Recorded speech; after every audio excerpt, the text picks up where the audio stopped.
係Eason，我係糖水鋪甜老闆，我係糖水鋪甜太太。我老公去咗邊啊？去咗邊啊？你去咗邊啊？放學整返碗糖水先，唔該，一碗紅豆沙。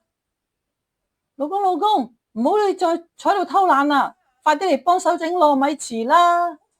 哎呀，激死我啦！即係激死我，糯米糍！哎呀，對唔住啊，我老婆有老人痴呆噶，真係唔好意思，你唔好理佢啦，我會盡快攞紅豆沙俾你噶啦。嗱，紅豆沙啊，你慢慢食啦。老闆，睇你又要打理鋪頭，又要照顧太太，都幾辛苦噶喎。唉，見到你，我哋呢啲市民為咗搵兩餐，冇計啦。唉，老闆，我爺爺係行醫噶，佢濟世為懷，佢教咗我好多醫術，叫我幫得就幫，我好想幫你太太啊，可以嘛？唉，但係我太太個病應該冇乜人幫到手噶啦，都係唔好理我哋啦，因為佢個病真係好重噶。唉，老闆，睇你嘅面色好差喎，係咪你有啲唔舒服啊？唉，小事啦，睇咗醫生啊，有心啊，要盡快醫噶啦。為咗你太太，你快啲醫好個病。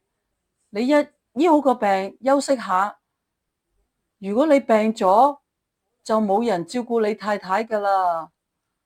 唉，田老闆，我身上帶咗啲針灸嘅工具，不如你伸條脷出嚟俾我睇下，幫你診斷下，好唔好啊？好啊，唔怕老實同你講啊，其實我個病都幾嚴重噶。唉，我哋啲小市民邊度有咁多錢醫啊？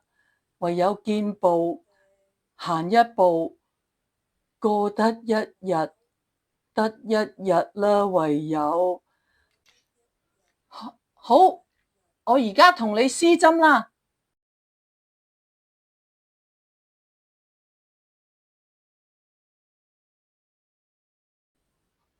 哎呀！救命啊！老闆，你嘅心肝脾肺腎都有事喎。其實一般人係活唔到2個月噶，但係現在我已經同你施咗針咧，你已經冇事噶啦。不過你要休息，暫時唔好開鋪住，2個禮拜後你就會好返噶啦。田太太方面，我放咗學，如果得閒呢，我就會嚟探你哋噶啦，照顧下田太太。後生仔真係多謝你啊！醫藥費方面可能我俾唔到你啊。哦，唔使擔心，爺爺成日都教我幫得就幫，唔使俾醫藥費啦。最重要係嚟緊嘅日子，你好好照顧田太太啦。下次我再嚟，你就請我食碗紅豆沙，就當為醫藥費啦。真係好感激你啊！先生，請問你見唔見我老公啊？佢梗係又走咗去偷懶啦。唉，老婆，你唔認得我啊？你係邊個啊？謝幕，多謝大家收看。